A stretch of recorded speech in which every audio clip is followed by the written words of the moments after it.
A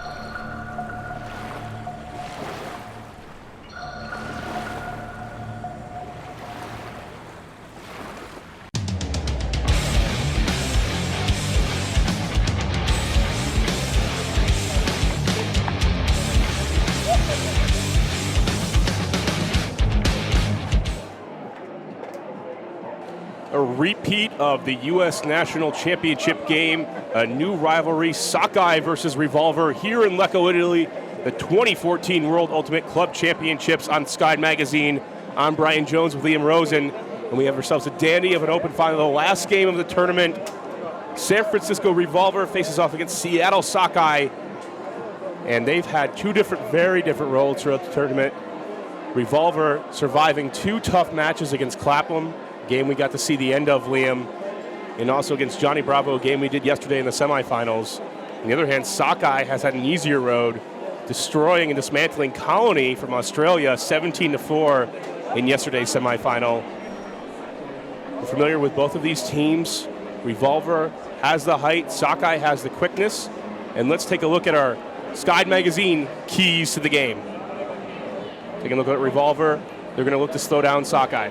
Sokai's offense revolves on a lot of small ball. This is a radical change from their championships runs back in 07 when they were a strong team. In 08, 09, lots of their guys retired. They're a much shorter team, so they'll love to move the disc quickly. Revolver will have to slow that disc movement. And that's from 07 and 08. Those teams featured Chase Sparling Beckley, 6'4", Alex Nord at 6'5", the big monsters. We look at Revolver, they're going to have to contain the one big guy that they do have, and that's Matt Rader. Matt Rader is the big contributor. He was huge for Sockeye in the semifinal last year, the 2013 Club Championships. Sockeye, on the other hand, need to contain Revolver's big man, Bo Kittredge. Nothing more to say about him. And really, for him, he's normally an offensive standout. He played a lot of defensive points in the semifinal against Johnny Bravo. And for Sockeye, we just talked about that small ball, the quickness and ability. Right now, the wind is very calm. There's not much going on in the stadium. That helps this game. They're very agile, very quick. It's going to feature Danny Karlinski, who did not, without a turnover throughout the entire tournament of the 2013 U.S. Club Championships. We can see Sockeye warming up and getting set to go. There's small movements, getting ready for the physicality. Sockeye will be in the black, Revolver in the white. Really enjoying, Brian, getting to take a look at these teams' different warm-up strategies. Was talking with Sockeye personal trainer Ren Caldwell, who's been working with the team all of this season. She's been having them go through track workouts about once a week. Her and her husband, Mike Caldwell, lead those workouts.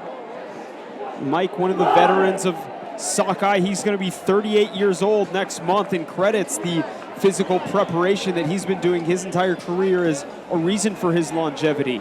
We talked to Revolver head coach Mike Payne before the game, saying that they were happy they got the game against Clapham.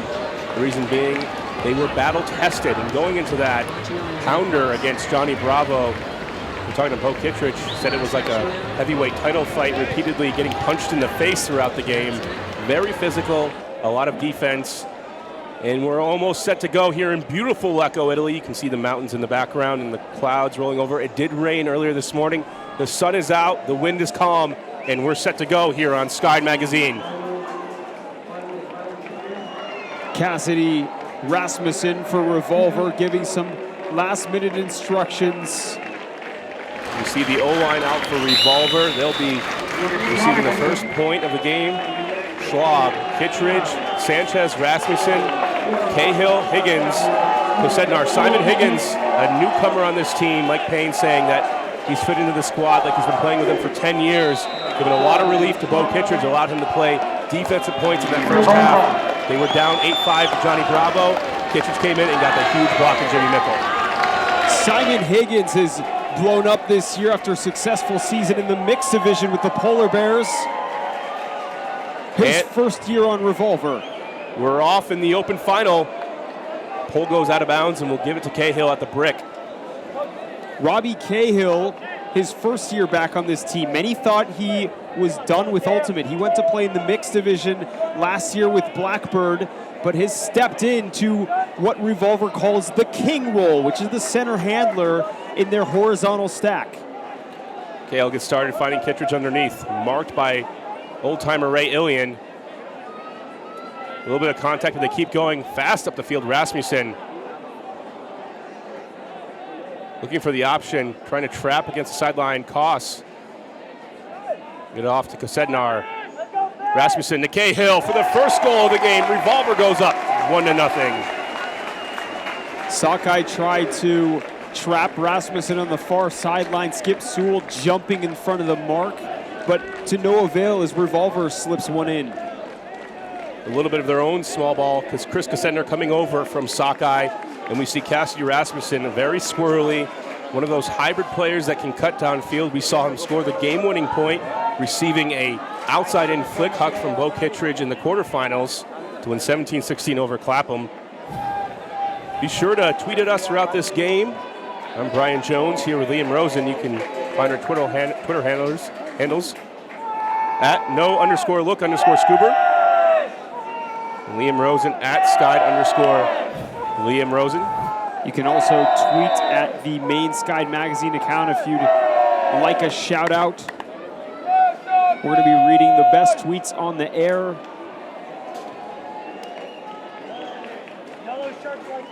See, there are Twitter handles as Revolver prepares to pull off.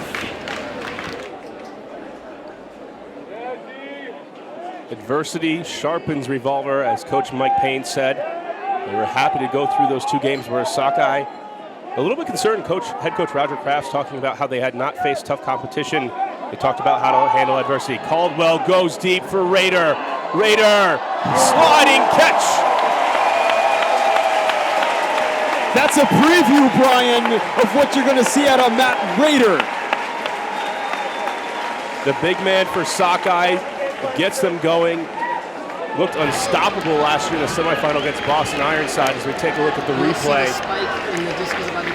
I'll give you the countdown. Matt Raider is the youngest player to ever play for Sockeye. He made the team at age 16 after a preseason tournament performance in which he got 3 hand blocks in a game against Furious George, who was considered the best open team on the planet at that time.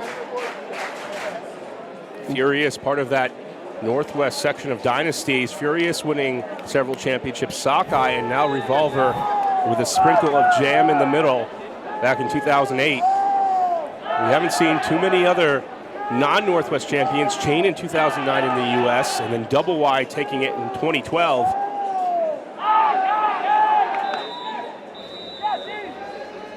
Koss will get set to pull.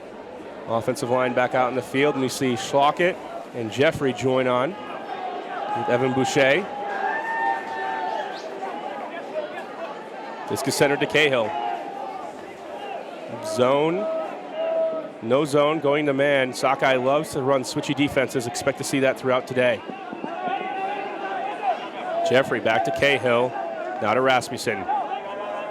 To Kittredge. Ilian with the tall task of defending this elite athlete.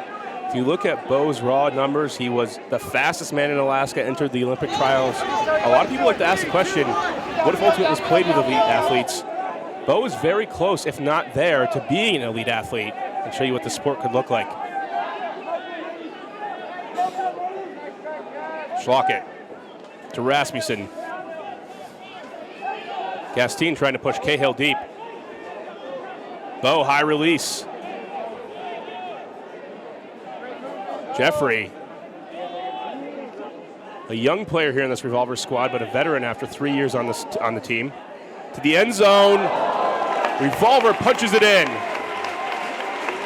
Evan Boucher fighting through the contact for Revolver. So Revolver making it look comparatively easy as they dump and swing all the way down the field. Revolver withstood a great deal of pressure in that semifinal matchup against Johnny Bravo. Their offensive line held in tentative moments. We saw at one point where Revolver was pushed back in their own end zone for easily 2 minutes.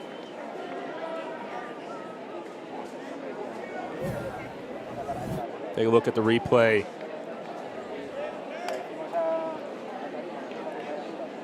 Evan Boucher's been given a lot of trust on this Revolver offensive line. This is his second year on the team, moved to the Bay Area from Louisville, Kentucky, where he lived for many years, just trying to make a change in his life. He immediately joined the San Francisco Dogfish in their inaugural season and was really just a recruiting tool for Revolver as they got a good look at Boucher. He became the MVP of that team after many Revolver players wouldn't attend practice. So this is a typical offensive look for Sakai. You'll frequently see them run a pull play out of a side stack and then flood in after two players touch the disc. Karlinski takes it at the brick to Rader. Looking for Murray. To Lennon. Back to Karlinski. Karlinski is so agile and quick. There was a lot of creative passes. Lim out of Carleton, still there. Junior year at Carleton College. Part of that Sockeye-Carleton connection. Floating for Karlinski. Trying to throw through the foul and does to Sefton. BJ Sefton slams the disc against the back nets.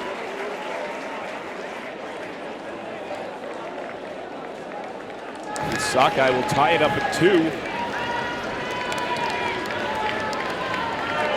Saw it in the warm-ups just before the start of this game. Sockeye practicing playing and cutting through physical contact, knowing that Revolver will bring the pressure.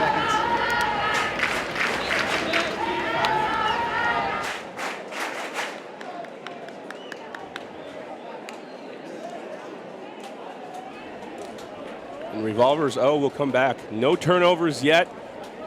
Very calm day here in Lecco. Sednar, Sanchez, Kittredge, Rasmussen, Cahill, Higgins, and Schlockett. The defensive side of the field, we see Castine, Koss, O'Brien, Lynn, Kinley, a few among others. Sednar to receive. Finds Cahill. Kittredge marked by Castine. Kittredge floats it to Rasmussen. Rasmussen stays in bounds.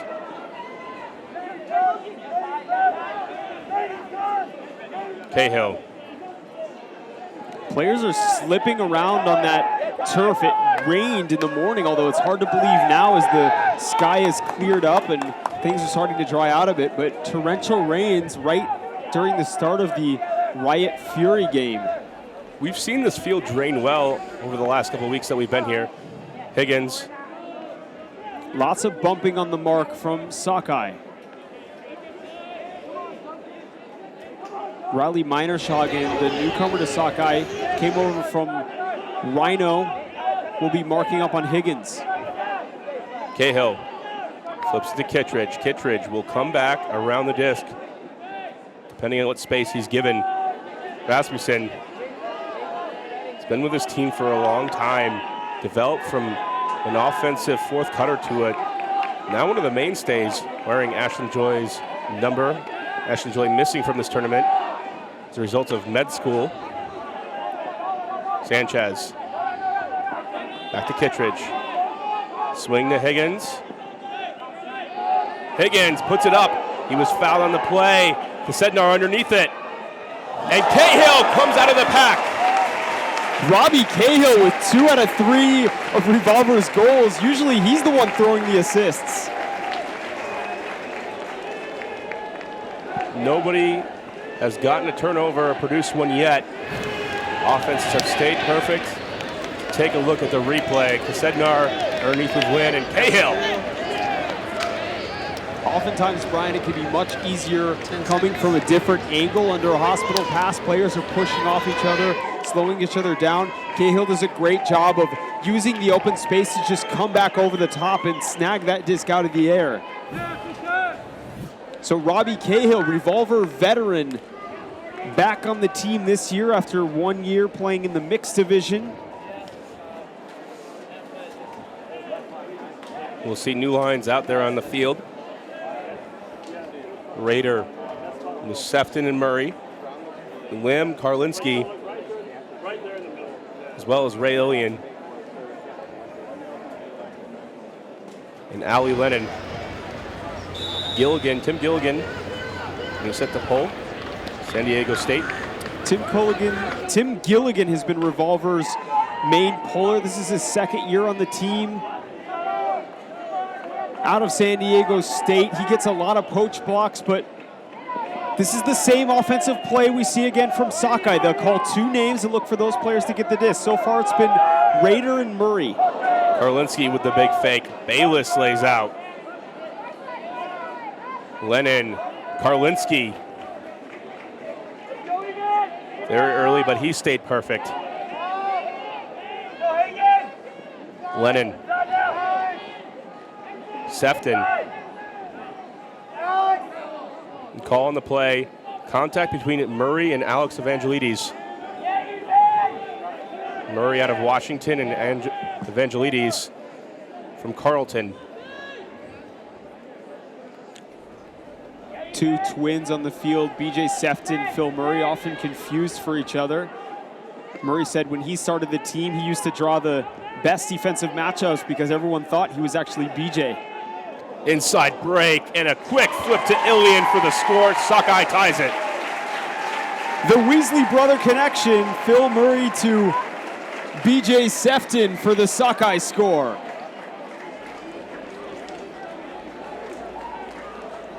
Tied at threes here in our coverage of Sky Magazine. 2014 World Ultimate Club Championships. Shout out to the official photographer, Ulti Photos. Be sure to check out all the amazing photos from both weeks of Junior Worlds and World Clubs on ultiphotos.com. Take here again and look at the replay. Inside break, fits it in. Sockeye practices that more than any other squad. Without the big men to compete with traditional offenses, Sockeye is forced to rely on quick movement and razor-thin margins of error with their throws.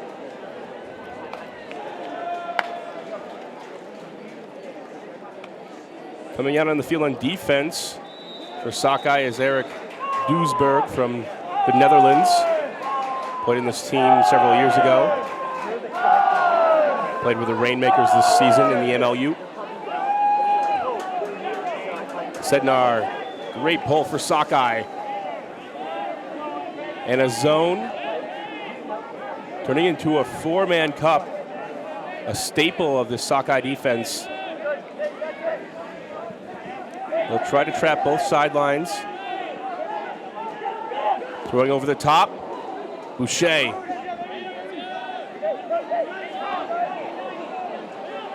Jeffrey. Revolver's busted it open.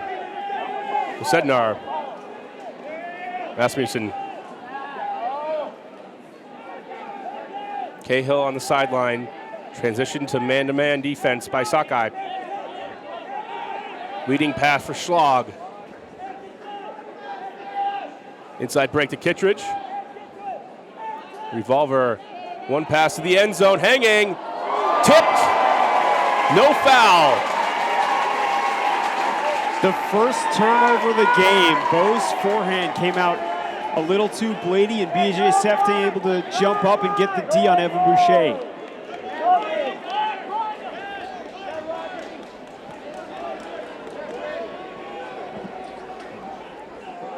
Odd looking stack, but a hand block and a foul called. Stay with Sockeye. I believe that's Sam Harkness with the disc. And the stack started out with a stack in the middle of the field with Hausman offset. Now it's Julian Hausman, number 70. Harkness and Jeffrey talk it out.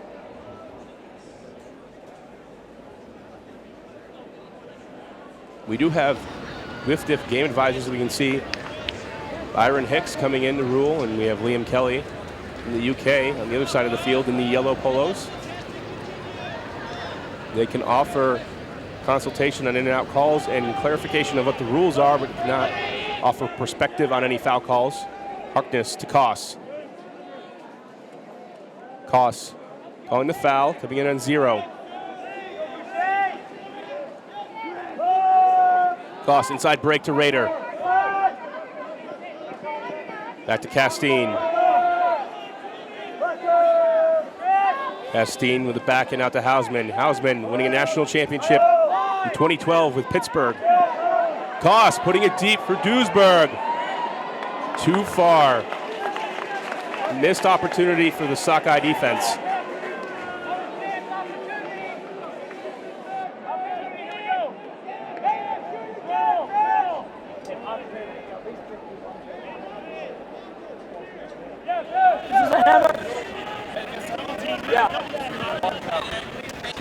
Cahill will pick it up. Sakai will return to the zone. Cahill to Schlag. There's no other player you want to have trying to beat a zone for you than Robbie Cahill. Too far for Jeffrey. The zone forces the riskier throw. A lot of teams don't try zone on Revolver simply because they're so convinced that the throwers will be able to beat it. Castine with an error. Throws it right to Kittredge. Couple of quick errors for both teams. Jeffrey now with no mark. And sends it to Kittredge for the goal. 4-3, Revolver survives. 2 turnovers in that point.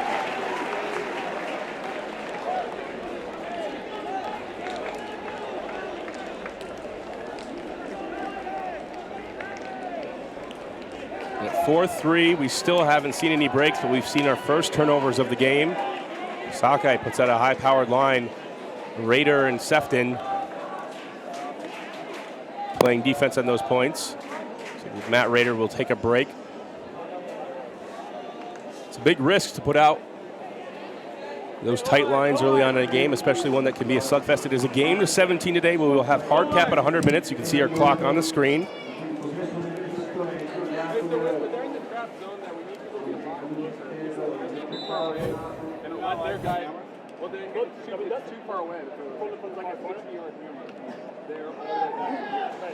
Take a look at the replay. Coming in, and Sockeye loves those opportunities. As we see the poll, feel if they get one opportunity on that possession, they're good to go. This is center to Karlinski.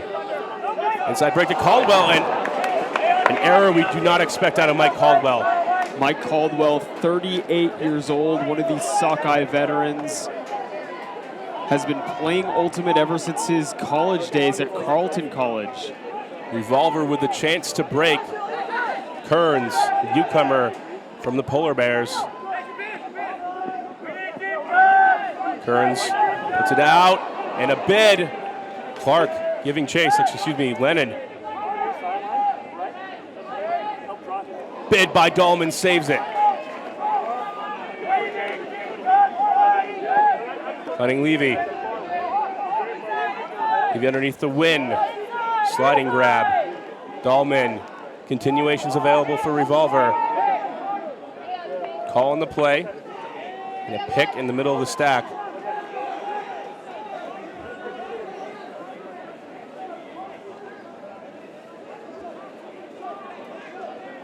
This gets checked back in. Dahlman goes for the break, finds Levy. Levy looking for the flip. Kearns. Kearns flips it to win in traffic. First break of the game for Revolver. Revolver looked a bit shaky there. They had all their players very close to the end zone line clustered up, but able to just jam it into win for the break. And a drop from Mike Caldwell led to that break opportunity for Revolver. Not something you expect out of that veteran. Crucial mistake early. The margins against Revolver are already thin enough as it is. Sakai unable to take down Revolver in any meaningful games since 2008.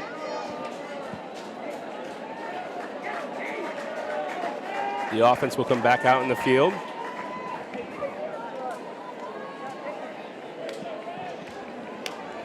And some may speculate, well, these two teams came all the way around the world from the West Coast to U.S. to play each other, but they wouldn't have it any other way. These are truly the two best teams in the world.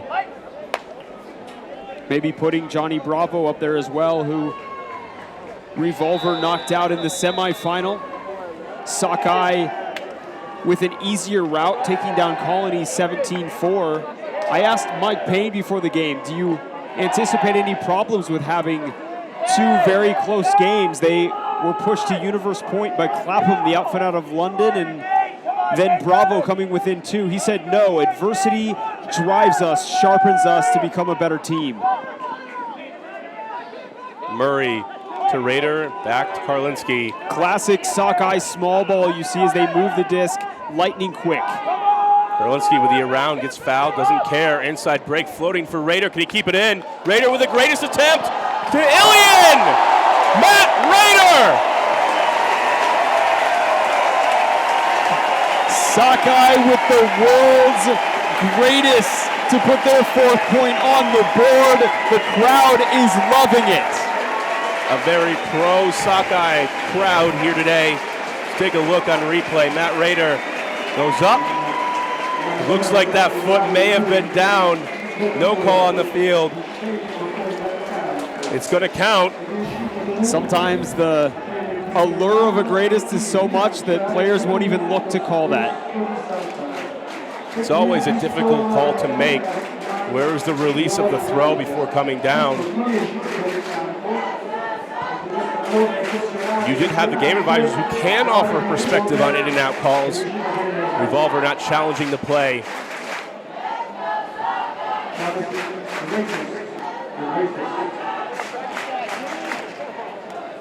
Exciting play for Sockeye. Sent out defensive line with a chance to make up this break deficit. Down by 1. Reed Koss going to pull off for Sockeye. Koss, through his years on the team, has really become the leader of this defensive line. One of the players out of Western Washington, a group of players, Castine, coming from there as well. Koss played with Western Dirt during their glory years. Cahill, Rasmussen on the sideline. Castine playing under Bow with help deep. Bow finding Sanchez.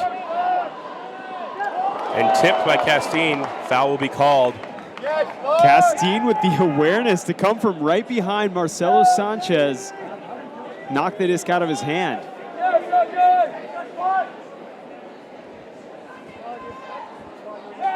Play will restart. Sanchez. Schlag coming underneath. Will Chen giving chase.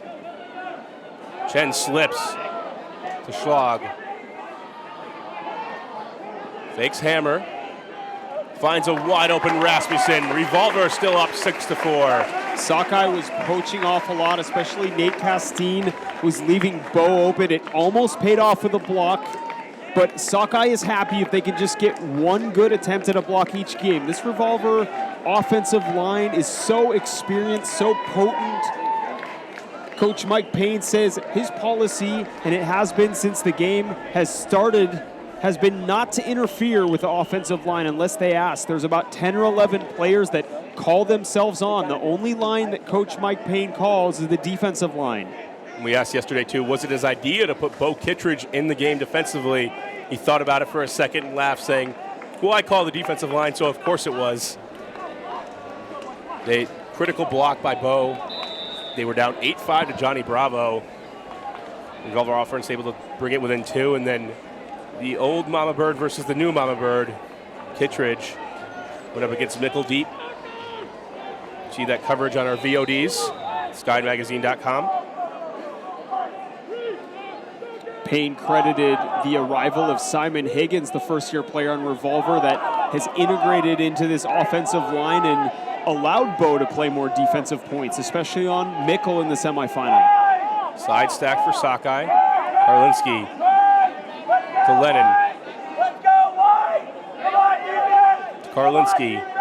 He'll play the give and go or look for the opportunity. Putting it deep. Good throw out to space. Sefton goes to the ground to make the catch. Sefton is going to make a spectacular play no matter where he is on the field. That's just routine for him as Lim with the score. Sockeye brings it within one.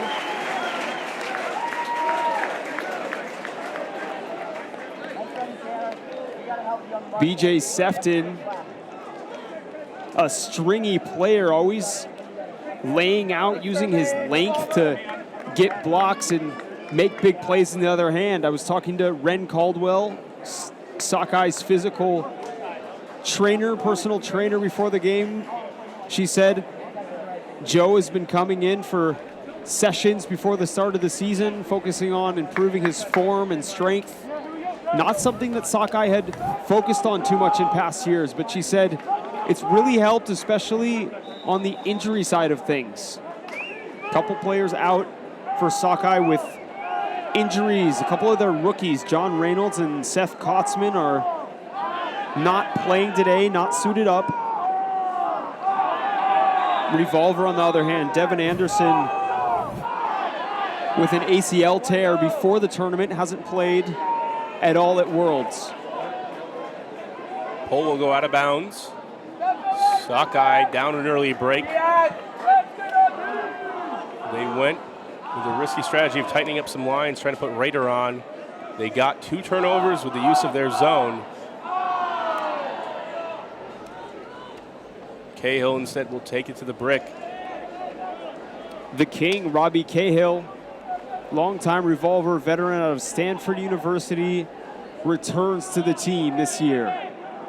Cahill finding Higgins. To Kittredge. Deep for Rasmussen. Rasmussen can't make the catch. A tough throw for Bo. It was a blade and sailed very, very close to Sam Harkness, requiring Cassidy to lay out. That's a catch that normally would be made by Cassidy Rasmussen, the former UC Santa Cruz player. Playing with his old college teammate on the D-line, Russell Wynn. Hausman. To Simon. Koss to Hausman. Hausman with steps against Cahill. Hausman goes up at the end zone. Flips it for the score. Sakai ties it at 6. That all started with Reed Koss. Koss is a guy that will not hesitate to send those shots deep. That's why he's the leader in Sockey's defensive line. He is not a possession-oriented player. He's someone that will get the D and then jack it deep. This works out. Former Pittsburgh player Hausman sends it into Matt Russell. Russell, one of Sockey's new recruits out of Western Washington University. Coach Roger Crafts was very impressed by his play so far in the tournament. He's still in college. Sockeye seeing the retirement within the next couple of years of a few of their veterans is really investing in their youth. They've brought on a couple guys this year. Weren't expecting to have too many spots in a Worlds year, but they've lost a couple who were not coming back to the team. Tim Garrett lost Frank Devin Barrich to an ACL tear. They ended up having a few spots for some new players that are gaining valuable experience in their first Worlds tournament. We've seen the Buzz Bullets, who have similar, in some ways, height of shoes as Sockeye does, but Sockeye has chosen the small ball era to go with, created their own offense. Buzz Bullets are known for their cross-field breaks. It's great to see teams with differing types of strategies. That's what helps makes Ultimate interesting. So we see kind of a poachy look, very soft defense from Sockeye. Looking for Higgins, and a mistake. Kosednar turfs it. Call on the play. Chris Kosednar's first year with Revolver. He was on Sockeye for several years, recently moved out to the Bay Area.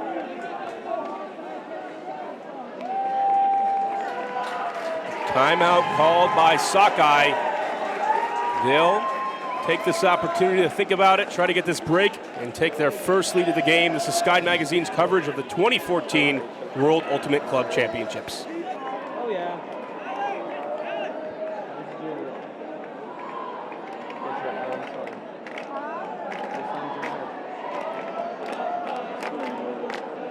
You guys helping with the awards?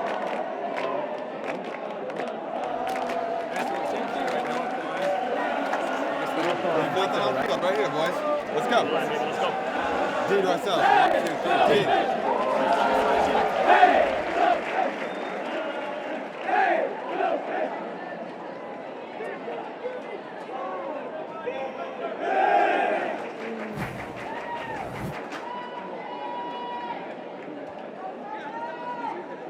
They even have a game day. People are doing game days right there.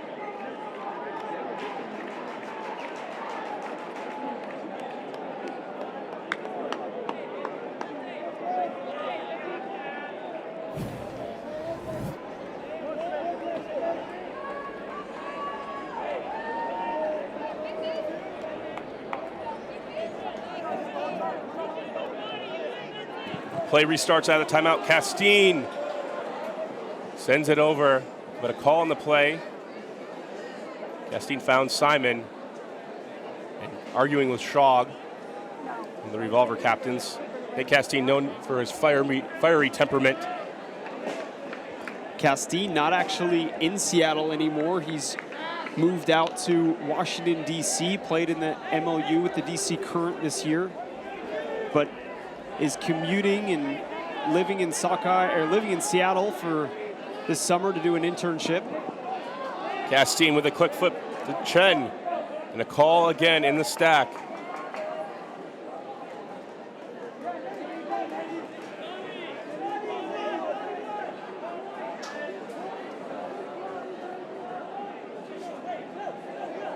Chen getting set to check it in. Sakai with their chance to take their first lead.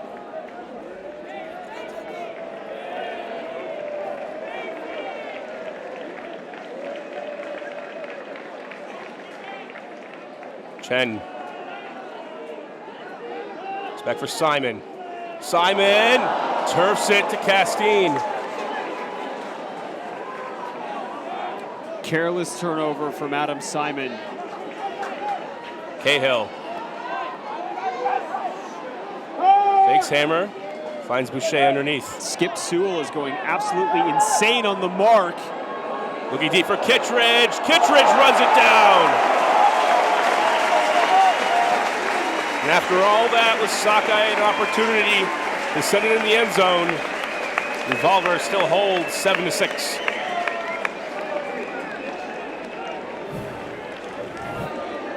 Take a look again. For any other player, perhaps this might be too far, but Kittredge with the speed. A packed house here in Lecco, Italy. All the teams ready to watch the final game of the tournament. We're just glad to be bringing it here with you. In Sky Magazine, I'm Brian Jones with Liam Rosen. Send us your tweets. You'll find us at Sky Magazine and also our handles on the screen currently. The timeout on the field. Revolver gets set. Try to take half quickly. We'll stick with you throughout the timeout. So far, there's been opportunities by both squads to break. Revolver punched it in first. Sakai got it back. And then another one. Sakai with 3 break chances. We're going to listen in their huddle right now.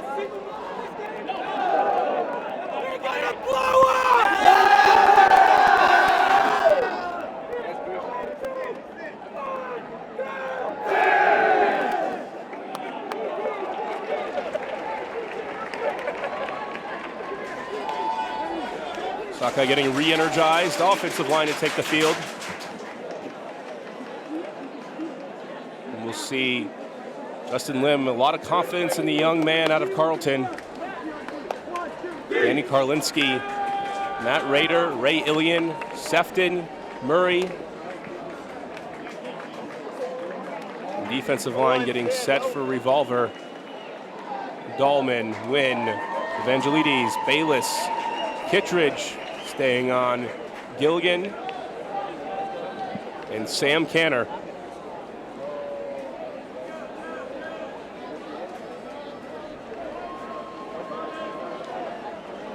No wind at the stadium. The flags are still. Only a few turnovers in this game.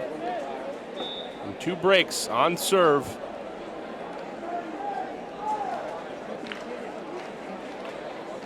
Gilligan with the pull.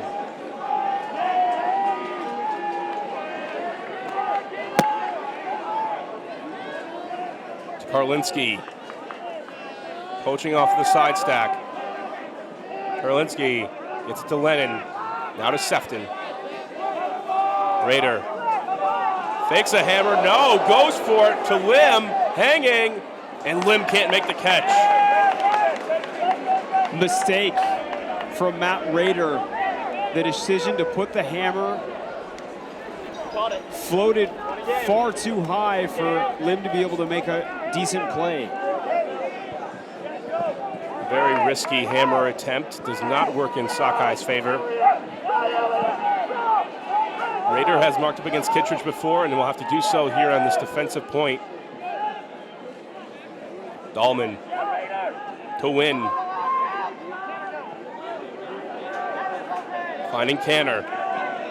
Revolver has utilized Sam Canner differently than in years past. He's doing a lot more work downfield. Flip to Kittredge. Bayless.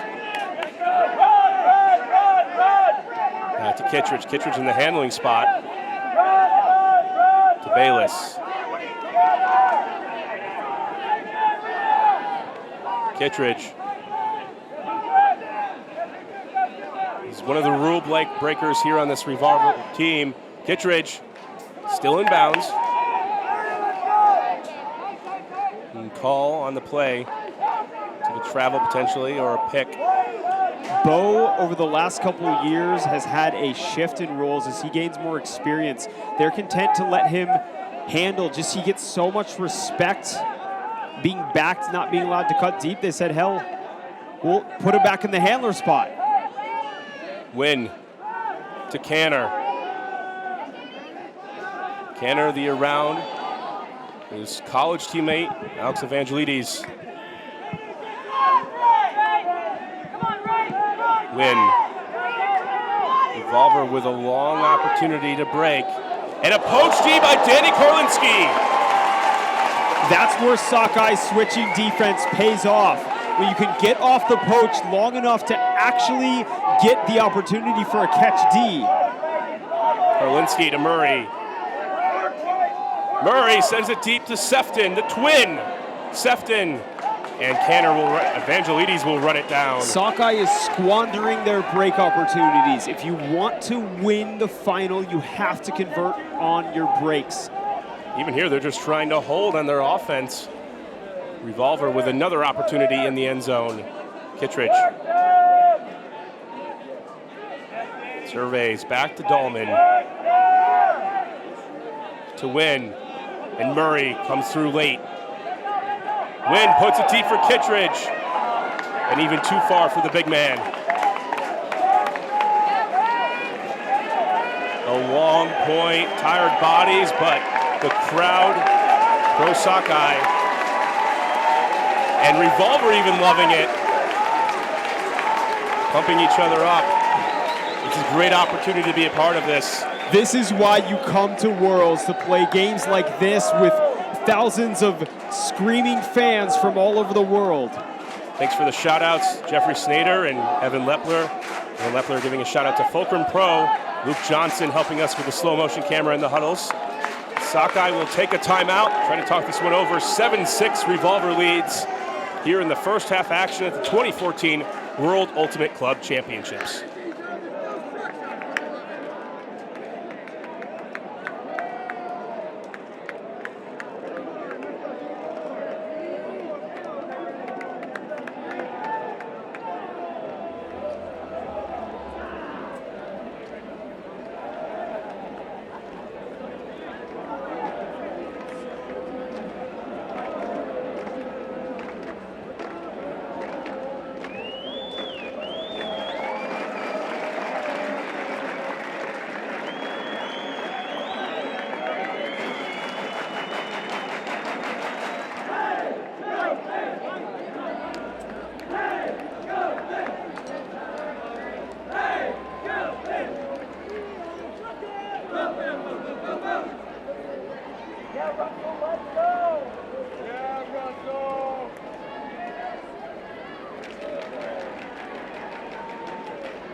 Back in first half action here at the 2014 World Ultimate Club Championships on Sky Magazine. I'm Brian Jones with Liam Rosen. The open final, Revolver leads 7-6 over Sockeye. Sockeye with a long possession, finally getting it back. Karlinski will take it, marked by Canner in a horizontal stack. Sockeye has been too cavalier when getting the turn. They've had a couple of good Ds, and Revolver a couple times has straight up given them the disc. They've squandered the opportunity to convert those possessions. Play restarts Karlinski. Flip to Lennon. Murray. And quick movement. Karlinski to Sefton. Call on the play. And Canner calling the travel. And we'll see the reenactment. Canner, I believe, thinking Karlinski was picking up his pivot foot entirely when he was flipping it into Sefton.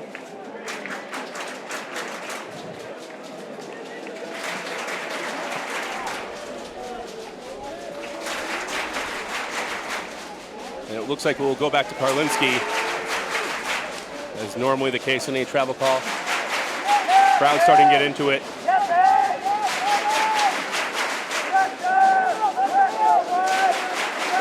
Sefton, Karlinski, Lennon, and the quick around. You can see the movement. Sockeye loves to go with. Back to Murray. Karlinski. As Lim streaking, tries for the hammer to Lim again. This one works. That one sat a little lower and gave Lim a great opportunity. Lim Cross finds field. Rader. Finding Rader for the score. It took a little while. It was difficult. Sockeye still tied. Both teams with one break here in the first half. Neither able to get a clear advantage. These are two evenly matched squads in this rematch of the 2010 World Ultimate Club Championships finals from Prague. Revolver wanting the second gold medal. They won that last game 4 years ago on the sunny day in the stadium in Prague. It's amazing to think of where we've come from, Liam. That was one of the first tournaments I paid attention to competitively. I remember Masahiro Matsuno of the Buzz Bullets just racking up the statistics, and Revolver getting their first big win. Take a look at the replay. That tournament was a swan song for some of the founders of Revolver that were competing with them at that event. They took a very large roster. Not a lot of them got a lot of playing time, but it was really just an honor to the men who had started this program back in 2006, looking for an alternative to a team called Jam. It was a bunch of upstart college kids, and along the way, they picked up some key players from Colorado Mama Bird who still remain with them to this day. Martin Cochran, Bo Kittredge, Chicken Simon, who's now living in Seattle and playing with Sockeye. Sanchez as Revolver gets started and looking deep. Another low huck attempt. Several in a row. Revolver not hitting on those opportunities. Both Revolver and Sockeye have a lot of unforced errors in this game. They may have been looking at the mixed final for inspiration. Dragon thrust went up and never looked back in that one. 6-0 in a matter of 12 minutes. And we saw earlier today, Riot dethroned Fury. And a close game, Riot leading the majority of the way. Quick flip to Chen. To Koss. Koss loves to put it deep. And something to note about that, as we see a foul on the play, that 2009 Revolver team before the Prague tournament lost to Chain Lightning. Talking to Mike Payne before the Bravo game about that one, saying, we had no business being there. We were a third-year team, and we figured out how to utilize our depth after some of our top players played almost every single point. To Koss. Puts it out for Harkness over the top. Can it stay in? Harkness with another greatest attempt, but too far into the goal. Reed Koss with another turnover. Crowd loving the fact that the goal was scored, but as I mentioned, Koss's position on that D-line is to generate the blocks and then put it deep. Sockey's defensive line is given a lot of leeway to take those deep shots as we see Revolver go the other way. Rasmussen runs it down. Now looking back, Schlockett.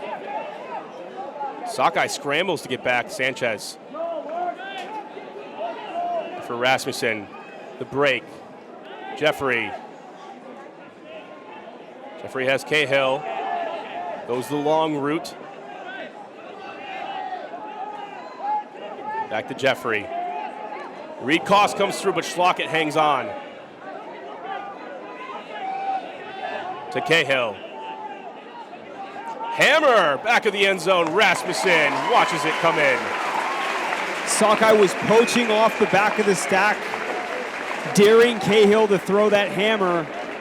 And both teams will try to clean up their execution.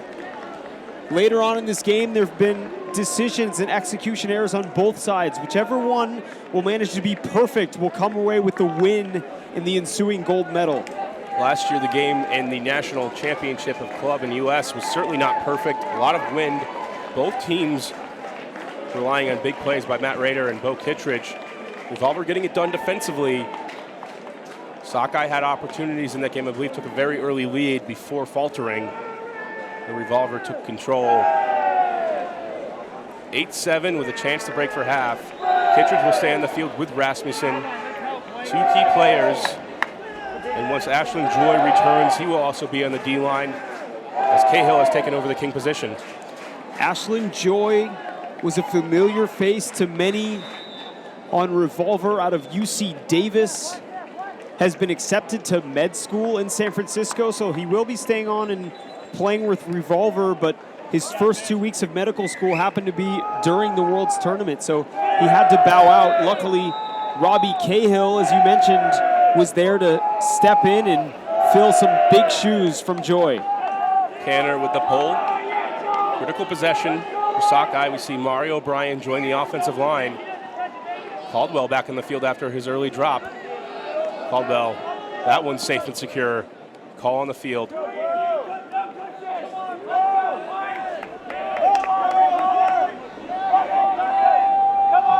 Caldwell with the longest tenured Sockeye on this squad at age 38. Lennon gives it right back. Finding Murray. To Rader. Such grace from the big man. Quick movement. Lennon fakes deep. To Lennon, and a turnover. Call on the play. This one might come back as a result of a pick.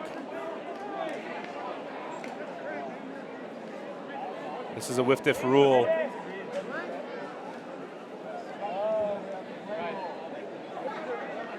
Looks like it will stay with Sockeye. Fortuitous luck on the pick call.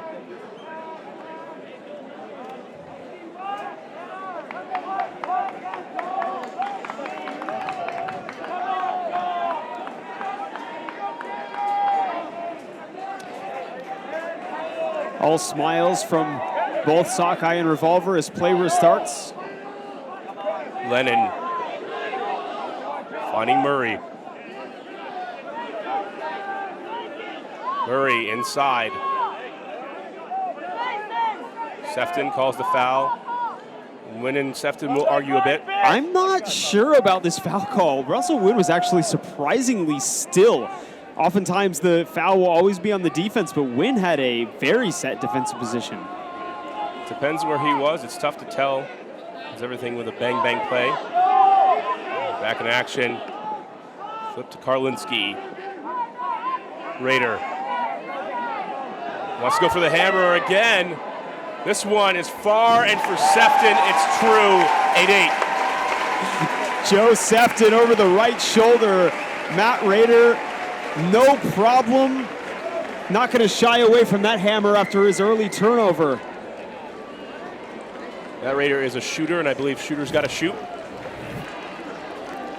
That would be the motto from Sockeye, who has taken a liking, tongue-in-cheek, of course, of calling themselves America's team at this tournament. So much, they have such a great big international presence, doing a lot of clinics, going to the Pan American Games, going to Russia, and other opportunities. If you want to look at branding and marketing, Sockeye has developed such a great fan base over the years. They've used such opportunities to fundraise as well by selling gear. You'll find people wearing Sockeye gear in all corners of the world.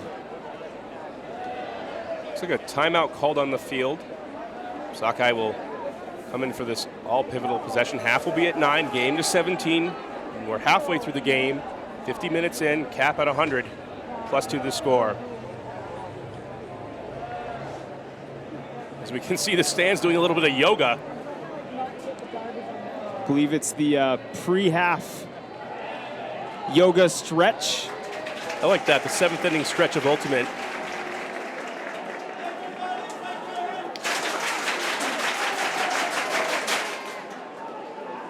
Another great final. We haven't gotten too many great finals over the years in the club championships. It's often blowouts. Semifinals feature usually the best game. We got a great one in Revolver and Johnny Bravo. And Sockeye stay close. They're certainly the underdog coming into this one. And a quarterfinal that I don't think anyone on the sidelines will ever forget. Clapham bringing Revolver to Universe Point. Revolver winning the game on offense after a flick huck from Bo Kittredge to Cassidy Rasmussen. That, to me, is what Ultimate's all about. Forget the stadium, the cameras, just the entire tournament standing 3 deep around a muddy field, watching the 14 best players in the world battle it out. Offensive line out for Revolver, Schlag, Rasmussen, Cahill, Boucher, Kittredge, Higgins, with the Sednar. Defensive line for Sockeye, Castine, Harkness, Koss, Hausman, among others.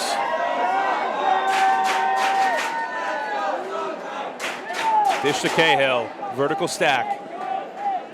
Rasmussen, bust steep, underneath the Higgins. Harkness and Rasmussen dance in the downfield. Cahill beats Hausman up the line, and a call on the play. Looks like a pick in the middle of the stack.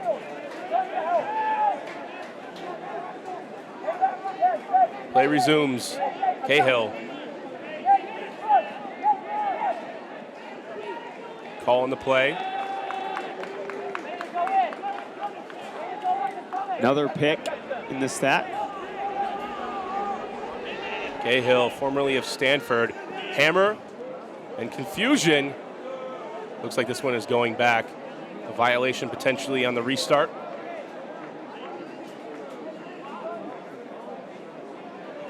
So this game slows to a crawl as it's 8-8. Take 9 to get to half. Revolver just past midfield, and Cahill puts it to the end zone. It's going to be called back again. It will not. It's not. Sockeye caught with their shorts down. As Revolver takes it to halftime and leaves most of the crowd shaking their head in confusion. Cahill sends it deep to a wide open Simon Higgins. Revolver on serve at half, Sockeye to receive. It's been a tight game so far, and Sockeye has had more opportunities to break than Revolver.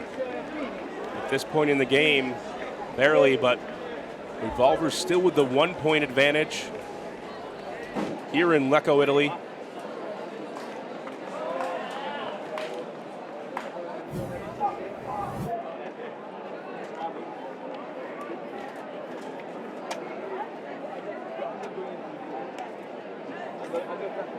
Lucas.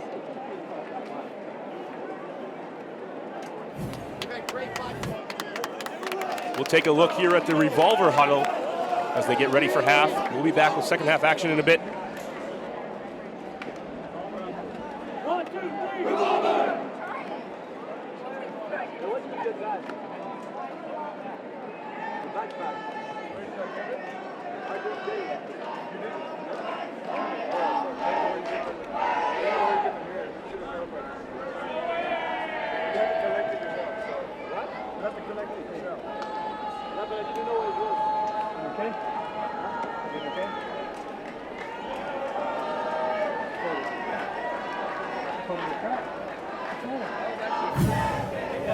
This program is brought to you by Sky Magazine. Sky Magazine. Sky.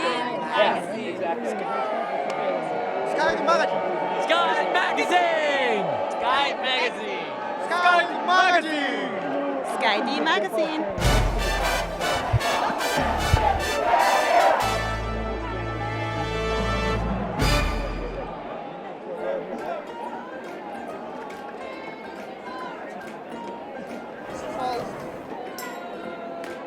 Violation.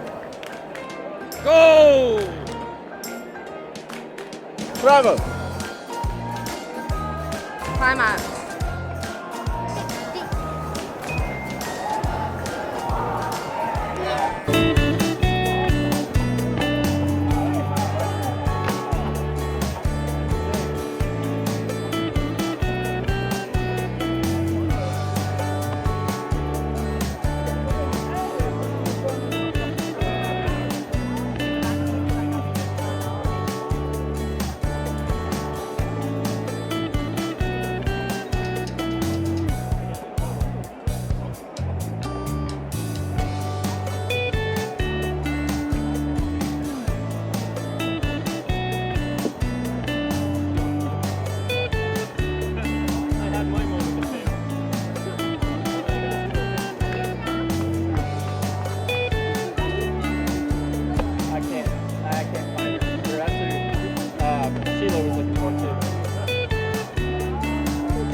Behind this and you belong to the game.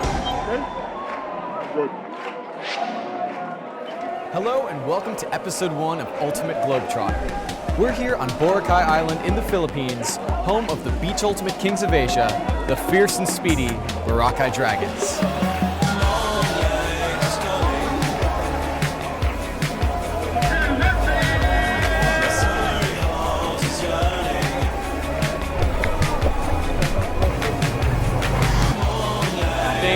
Running on the sand's going to get easier, but it doesn't. So we are on our way to check out some cockfighting. It's not for the faint of heart. Boracay Open has always been the turf of the Dragons. Most of the players are based here in the island. It's second nature to them to run on the beach. When we train almost every day. High knees in the water, swimming, sprinting on the beach. Do this after every single practice. You know, it's what they do. They're beach ultimate players. Movement is like I 1 and 2. The only thing we ask from them is to train. Train hard and play hard. Younger boy. You have to think that this is already the championship game.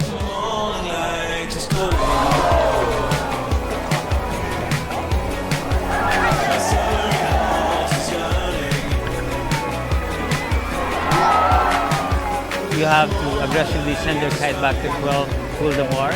We're here at Mandala Spa and Villas, about to receive an world-class massage. It's not just about the game, it's also about our lifestyle here in the island.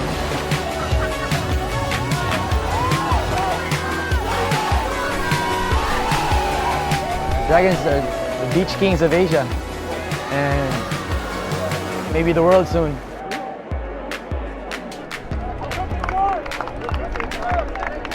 It's now time also for us to share to the world what we know about Beach Ultimate.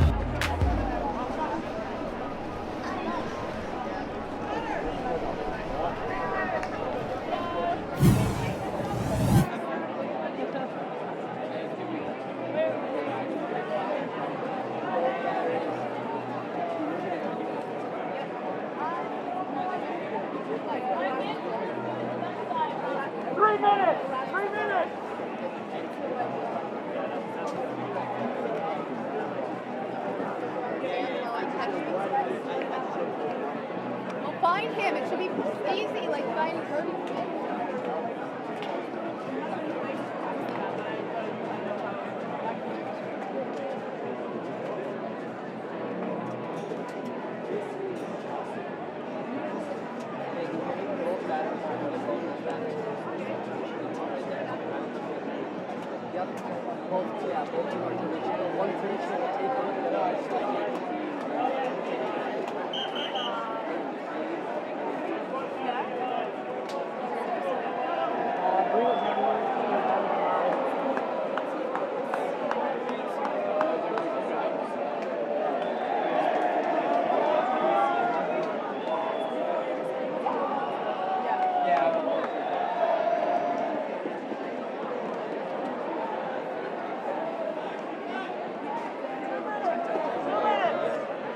Back at second half action here in Lecco, Italy. You can see the mountains, part of the stadium. I'm Brian Jones with Liam Rosen. Sky Magazine's 2014 coverage of the World Ultimate Club Championships. The open final, Revolver up 9-8 on Sakai. And Sakai has had more opportunities so far to break this game, but some miscues and some misfires on those hucks, Liam, have kept them away from the leaderboard.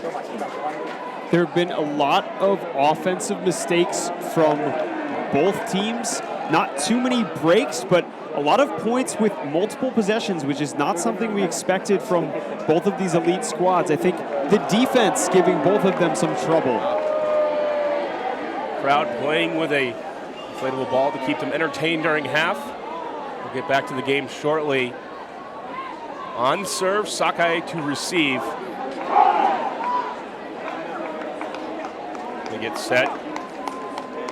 Quick shout out to our crew while we have the time. Everybody helping us out to put together a great product. We have the Dutch camera crew, Hilco, Casper, and Tim. David Picone also helping out, the World Juniors. Our director, Adam Knight, along with Jay, Mike Palmer on the replay machine. And our producer, Adam Lerman. Special thanks to Rachel Tojnarova, David Price, and Nikki Smith. Our interviews and Nikki Smith filling in for a couple of commentary opportunities. All part of the crew that made it possible to bring you this live stream coverage here in Lecco. Brian, this is a rematch of the World Ultimate Club Championships Open Final from 4 years ago. That tournament happened in Prague. Revolver won that game pretty decisively. It looks like it's going to be a bit of a closer matchup here, as no team able to gain a clear opportunity. I think this comes down to Sockeye knowing Revolver very well, no-win situation so they can run the small ball. Sockeye has the straightforward strategy with Bo Kittredge to go man-to-man. They provide some help. They're not too worried about Bo Kittredge in the sense that they know he's going to beat you in some way or the other, so they try to find pressure to put on other matchups. In this case, Kittredge may score a lot of goals, but if they can be close in this game, 9-8, they're being successful so far with their overall defensive strategy. And they've had more opportunities to break. As well as we get started here in the second half action on Sky Magazine. Disc center to Karlinski. Karlinski surveys. Now forced to go back for Lennon. Karlinski. Around to Murray. Rader walking on the other side of the field. Kittredge is poaching off. Loopy throw, Ilian with enough time. Kearns catches up.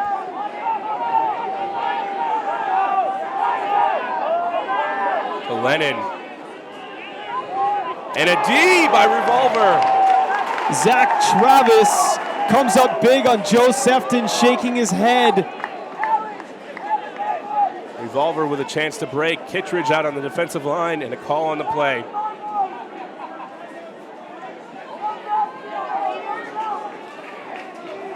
Revolver did a great job of slowing Sockeye down.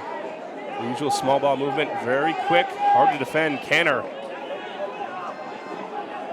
And for the flip and a call.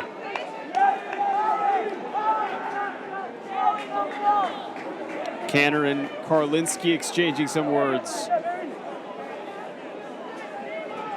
Canner asking Byron Hicks, will be a contested call. Byron Hicks, the game advisors, approved for this tournament for the first time. Can offer perspective on in and out calls, but cannot offer perspective on fouls. Can only clarify the rules. Evangelides trying to go through the mark, and a foul called.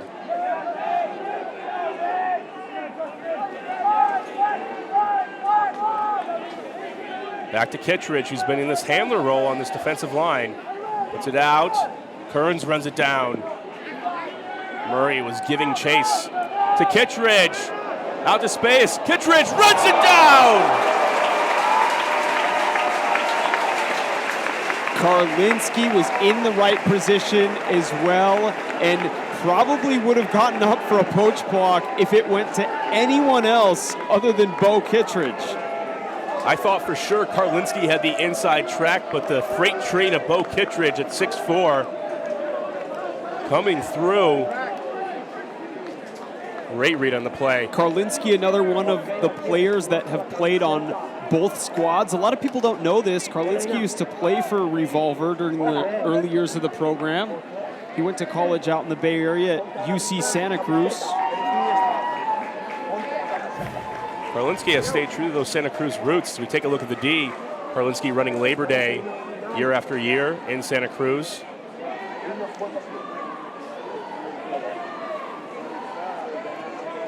The upline pass. Kittredge sees Karlinski, turns on the afterburners. Slides to the end zone. Eli Kearns has been such a big pickup as he throws this pass to Bo for Revolver. Probably the most advanced college player in the game over the last couple years.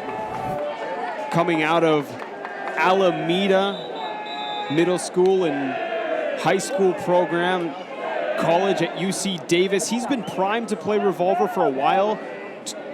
Chose the year off of club last year as he joined the Next Gen Tour, competed at World Under-23 Championships. He was the points leader in the mixed division and then capped it all off studying abroad in Barcelona. Play restarts. Lennon to Caldwell. Inside break, hunting Sefton. And a call downfield. Sefton fights through the contact. For whatever reason, Joe Sefton draws a lot of contact from defenders, but he won't always draw a foul call. He chooses when to call it or not. That time he actually didn't choose to stop play. More bumping on the mark, a physical game by both squads. They're used to it. Both teams know each other very well, competing in the old Northwest region. Before the restructure, they would go at it for bids every single year. Lennon puts it deep. Looking for Murray in the back of the end zone. Perfect! Murray dunks it over the goal, and Ilian makes sure it stays that way. Phil Murray, America's sweetheart after his years, University of Washington. Oh, you West Coasters. Always got to represent your own. Phil Murray, one of the leading Sockeye Twitter comedians, along with Tyler Kinley. Highly recommend following Phil on Twitter. He's always got a witty saying or phrase to put out there, and making this goal look easy with the one-handed grab. Sakai still down by one. Koss getting set to pull offensive line out for Revolver. Higgins, Kittredge, Jeffrey, Rasmussen. See, that's Cahill, not Jeffrey. Schlockett, Kosednar, and Sanchez. Koss sends it deep. Sednar plays it. Finds Cahill. Poachy defense, Rasmussen in the middle. Looking for an option. Finds Sanchez. Great spacing by this Revolver offense. Really spreading out those wide on those Sockeye poaches. Higgins. Slatch it. Cahill puts it deep. Wide open is Rasmussen. There's a call. Not just a foul on Cahill, but a pick in the middle of the stack, and this will go back. Would have been a foul anyway as Tyler Kinley hacked Cahill in the throw. Game to 17. This is Brian Jones with Liam Rosen. We're 30 minutes away from soft cap. We'll add to the highest score. You can find us on Twitter at Sky Magazine for the main Twitter, and at no_look_scooper for me. For Liam, Sky_Liam Rosen. Cahill puts out the inside break. Back to Kasednar. Play resumes. This game is really slowing down. There's a lot of picks and fouls in the stack.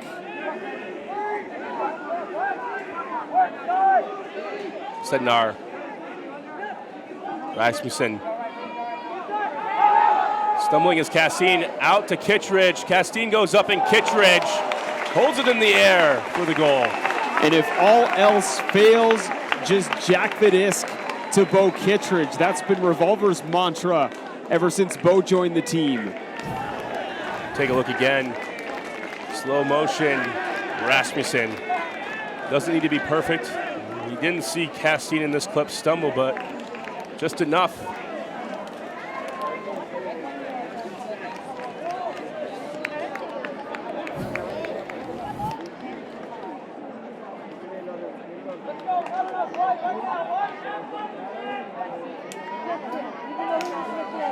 Lake Payne talking with Captain Nick Schlag. Revolver with the 2-point advantage. One break here in the second half.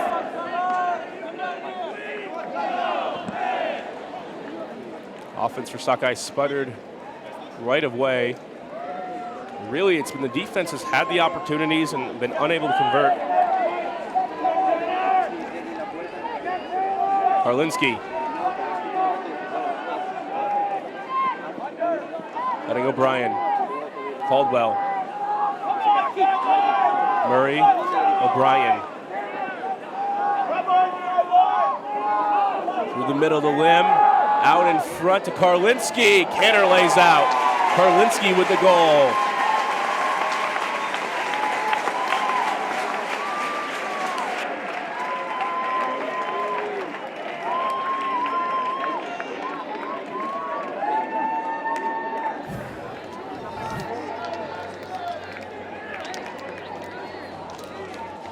Take a look at the replay. Lim puts it out just far enough. Karlinski with the steps. Normally back in the handler role, has been going deep of late. Karlinski had a great U.S. Open. Sockeye not so much, dropping a game to Furious George. Failing to make it through to the semifinals.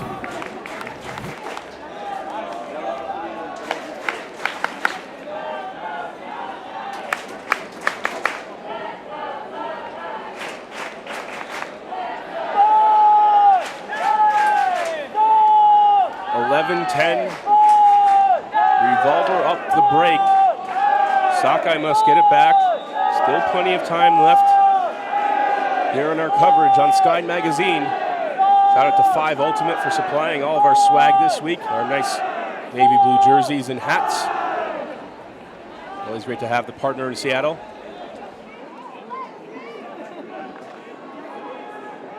Koss sends it deep. Schlag. Rasmussen. Cahill in isolation. Decided to go away from Boucher. Now puts it up over the top, hanging. Reed Koss tips it. Reed Koss did such a great job of defensive positioning on that point. He saw that Boucher was sneaking deep and completely poached off of Simon Higgins. A big risk, but knew the disc was coming to him. Russell, the newbie, gets it off. Koss has had a couple of turnovers shooting deep. Sakai has not valued their break chances. Lynn.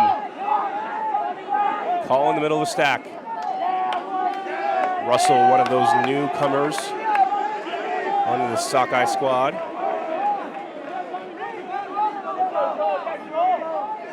Lynn, University of Washington. Looking for Castine. Marked by Kittredge. Chen to Lin. Has Chen back. To Russell. Russell goes to the ground. Looking back, finding Clark. And a miscue once again. Sakai can't hang on. This has been the story for Sockeye all game. They get the block with defensive pressure and then throw it away. Putting it up for Kittredge. D or a foul. Kittredge doesn't look to be calling anything.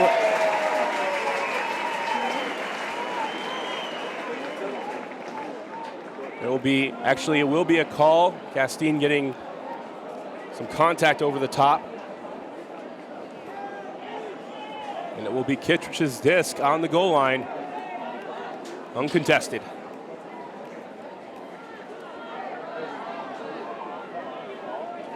Some confusion on where to tap it in.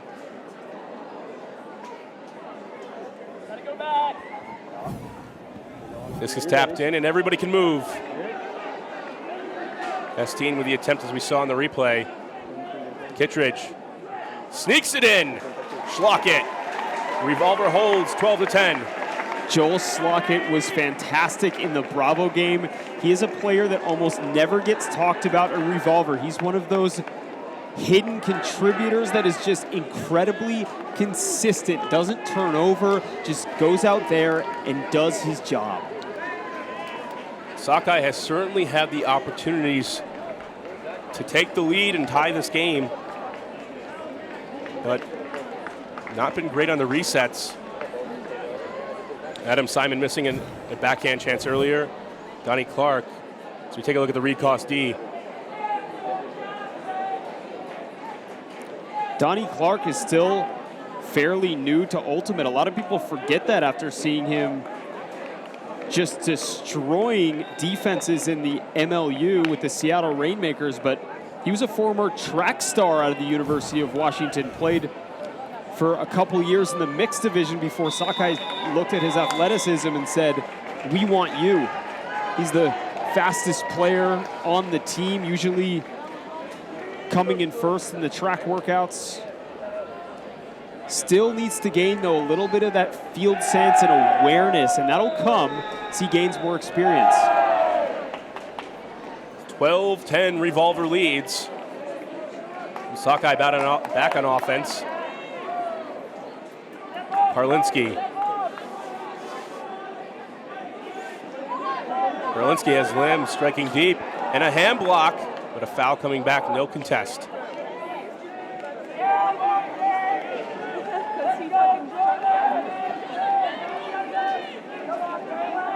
Sockeye very spread across the field. Ilian coming all the way back to Lennon.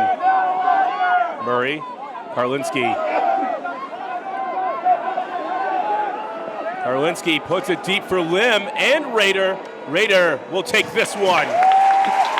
Lim defers a little bit to the taller Raider. I'm sure that was actually meant for Lim, but Raider has never seen a disc he didn't like floating in the air.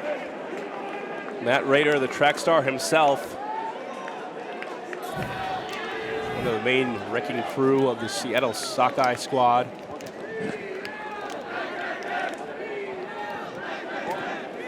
Sockeye staying within one. The defense has gotten the job done. They've gotten the turnovers in that sense, but it's been the defensive offense off of the turn. Missing those execution on those break chances. Sockeye, so far, no win. They got the game they wanted. Very important for their small ball and their creativity. Talking to Coach Roger Kraft before the game, he was possibly worried about if not facing enough adversity in the tournament would be an issue. The closest game they had was against Furious George.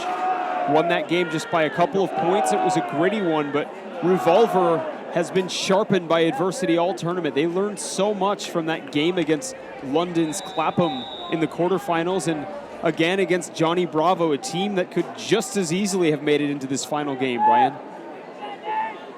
Koss with the pole, and he's going to blade it. Sakai probably looking to trap on the sideline to start things off. They'll take the shorter pole, but they'll take the disc on the sideline. Raider looks like to be playing a deep, deep position. Coming over, and they go into a zone. Hammer over the top. Trying to spread out the field. Schlag. Finding Cahill. Cahill, Scoobers. Back to Schlag. And the Scoobers continue.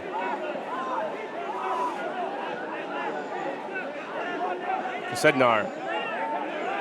Talk a little bit about the Sakai zone defense philosophy, Liam.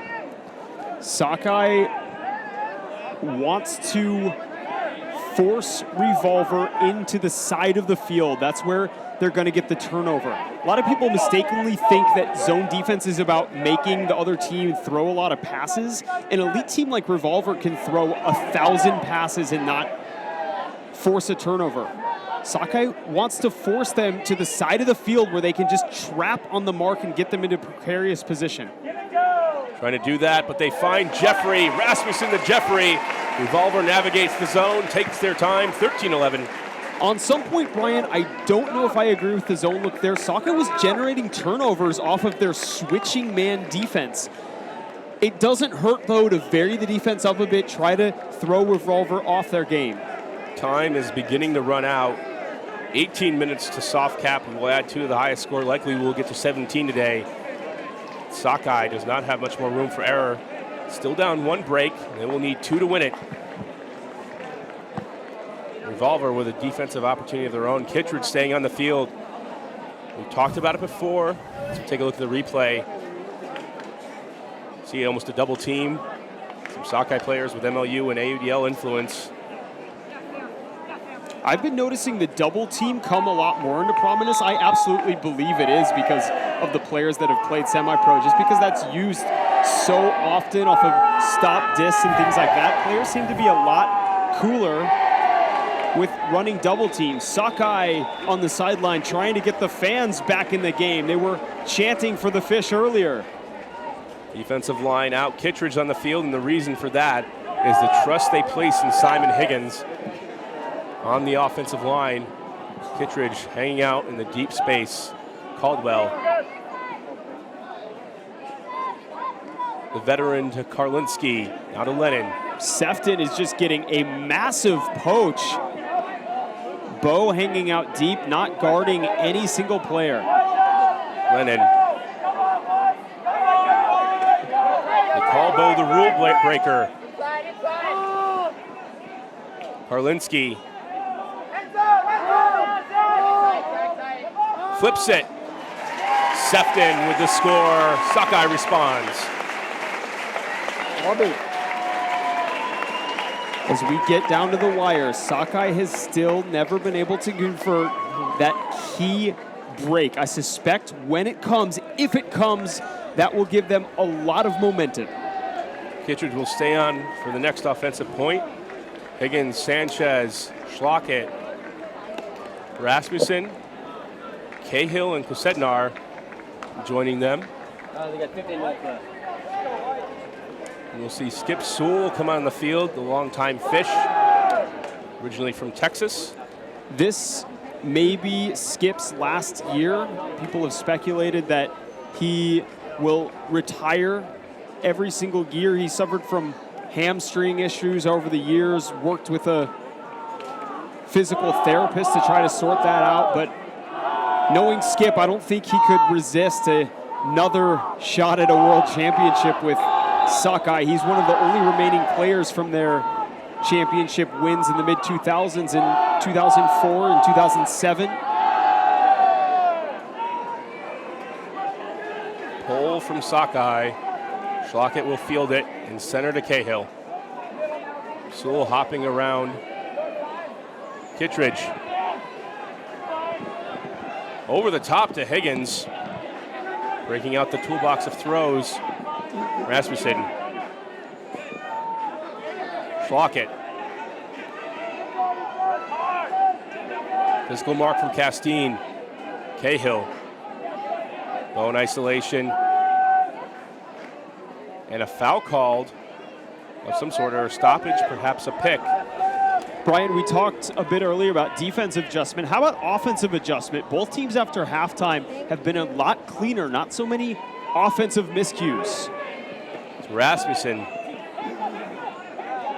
Yes, both offenses have done well. And one mistake by Sakai, and Sakai also not being able to break back. Schlockett to Higgins. Higgins needs one more, finding Schlockett. Ticky-tacky offense from Revolver, working the disc through the space. Revolver, one of their tenets, take what the defense gives you. And that could either be a long, deep shot from them. They're also content to dump and swing and work it in. Revolver now 3 points away from another world title, defending their one from Prague in 2014. The Fish trying to stay close. Still need that hard to gain break. Take a look in the replay. Inside break to Higgins. Schlockett, check mark cut. Takes Meinershagen to the center of the end zone, doubles back to the sideline.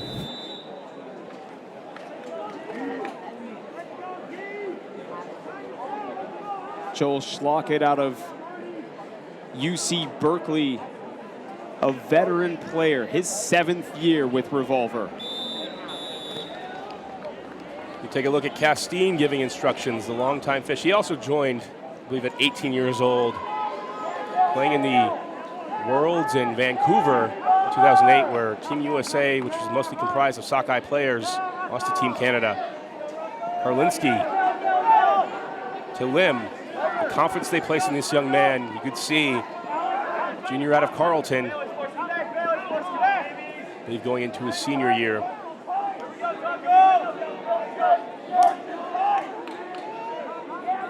Play restarts. And a miscue, but a foul.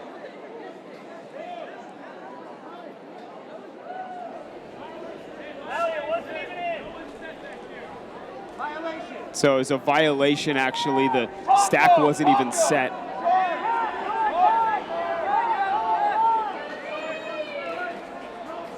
Everybody gets set, and we're off again. Lennon to Lim. High throw, but Lim controls it. Through the middle, Raider. Evangelides bid. Couldn't get there. Lennon pops the around. Murray. Sefton in isolation. Murray goes back to Lennon instead. Karlinski bombs a hammer to Ilian. Enough space for Ilian to make the catch comfortably and sends it to Murray. The Fish still within one. Sockeye not afraid to put up those hammers. Potentially a risky shot for the normally solid Karlinski, and he's shaking his head about that decision, but Sockeye, luckily enough, holds on offense. They'll try to stack their defensive line now to try to force a break out of Revolver. The Fish hang around. That pass, Ilian just had enough room to come underneath it. Throw helixing. Like it was heading out of bounds. Nathan White was chasing. And we have a timeout on the field for Sockeye. They're going to regroup. We'll stick here with coverage. We may go down in the huddle in a bit. It's been a great game so far here on Sky Magazine. Let's take a look at the replay. Nathan White was giving chase. Big, tall, 6'4" defender. And the crowd will do a little bit more stretching. Take a look again. High hammer. Ray Ilian, what Sockeye calls a living lore player, took some time off to play in the mixed division. Some speculated that he would leave Ultimate as we go into the Sockeye huddle.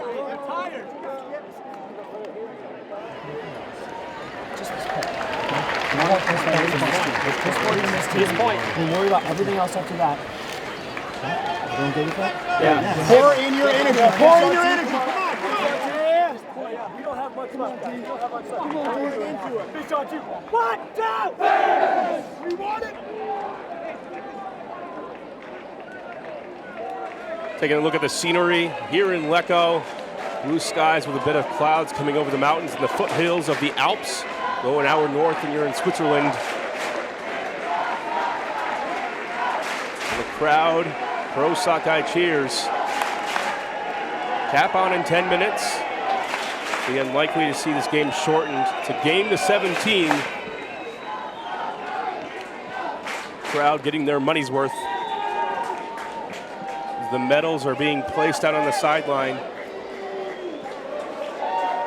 Oh, the medal ceremony after this game.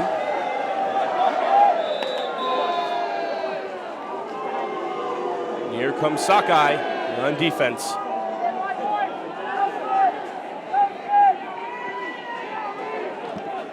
This given to Cahill.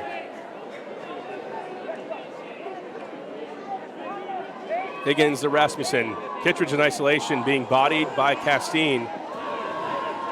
Kittredge slings it deep for Higgins. Koss lays out. Higgins on the end line. Finding Boucher. Sednar. Looking for Rasmussen. Over the top for Higgins. Higgins makes the catch. It's Revolver's big men doing work. Bo Kittredge to Simon Higgins. Brian, 4 years ago, we would have been gasping in excitement as Bo let that deep shot rip. He has been the true rule breaker for Revolvers. He's gained experience over the years. They've let his role develop. They've given him free liberty to do whatever he sees fit on the field. Mike Payne put it best. Bo does what Bo wants to do. Last year in an interview during the national championship game on ESPN, we've seen Bo handle on the D-line. We've seen him putting shots. And when he has, he's been a major impact on this game. Doing it with the throws, doing it with his legs. Many people criticize Bo's throwing style, but it's very hard to deny that he gets it done. He does throw some turnovers, but he puts that high release flick, and there's not many people that can guard that at his height. Revolver with the lead, and the defensive line comes on. Kawoka, as well as Canner, Travis, Schlockett playing both sides of the disc. Wynn, Dalbin.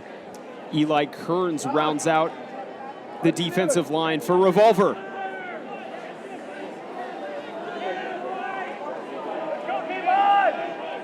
Center to Karlinski. Caldwell sprinting across the field. Gets it underneath. 38 years old. Dishes it to Karlinski. To Rader. And a call on the play. I suspect we'll be seeing Matt Rader play both ways throughout the rest of this game. When a game to 17, these teams get very exhausted. Depth is so paramount to win games. We've seen it throughout the juniors division. We've seen it here, the team with the depth. Talking to some old New York guys, they talk about how the top 7 probably can still play in today's game, but after that, 8 through 27, much more athletic, much more dependable. Karlinski to Lim. Lim looking for an option and being mugged on the mark. Gets it off. Murray. Not sure if Murray actually secured that. Nonetheless, we're going to keep going on. Rader to the end zone to Lim. 15-14. Sakai looking shaky. Offensive line gets it done again. Now they just need the break they've been looking for all game in this game to 17. Sockeye has gotten one break earlier. Revolver the 2 breaks, and that's the difference. They have not seen the lead. And presumably they might not see the lead until potentially a 17-16 game if they were to come back and win.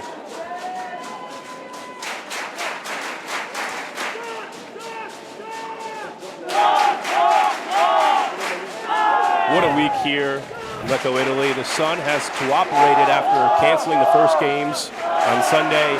Torrential downpours. The fields were mud pits. They've been rolled out at the main field site. The stadium drains very well here. Hot day in Italy. No better way for 2 teams to compete. Here on Sky Magazine, I'm Brian Jones with Liam Rosen. Proud to be giving you this game wherever you are, hopefully listening across the world. I know it's now 9:30 on the West Coast, where these two teams arc from.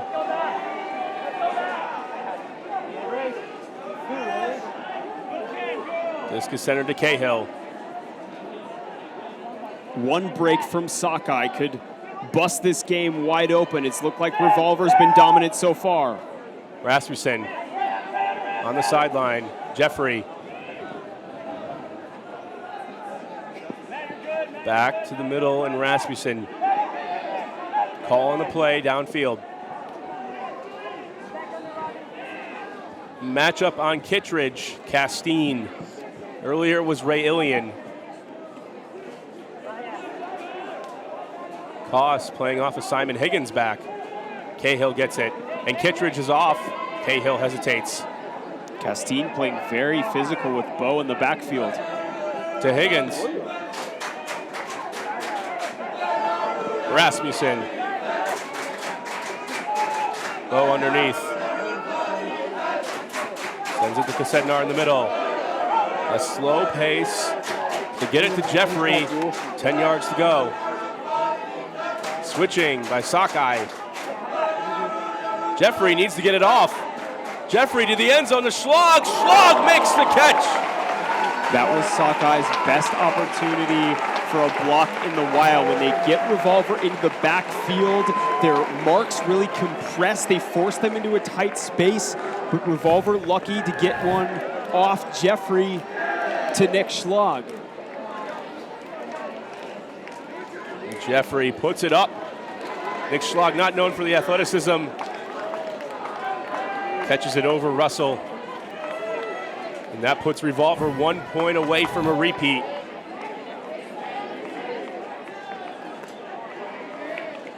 Nick Schlag, another one of these Stanford players in the Revolver leadership. He's going on to his second year as captain of this team.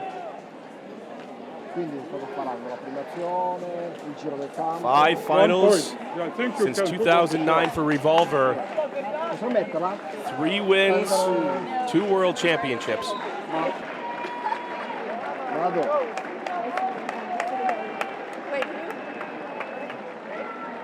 Mi sento in tiro con questa roba. Mi sento in tiro. 16-14. The defense with the chance to break. Sakai has stayed close.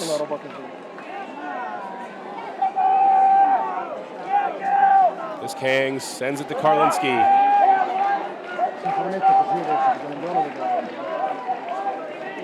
Finding O'Brien. O'Brien fakes deep to Caldwell. Now going back to Karlinski. Karlinski had Murray, decided to go to Caldwell instead underneath. Caldwell lifts it to Karlinski. Sefton. And collision. Schlockett calling the foul offensively. We will hit Cap, but it won't matter. We'll still have a game of 17. Sefton. Sefton shovels it. Gets it to the twin Murray. Karlinski at the doorstep. Another flip and a snag right in front of the eyes of Evangelides. Phil, quick hands, Murray. Sockey's offensive line holds. This is the point, universe point essentially for Sockey's defense, needing to get that break. Revolver 1 point away from the repeat. Crowd getting involved. Sockeye with so many international fans here in the crowd.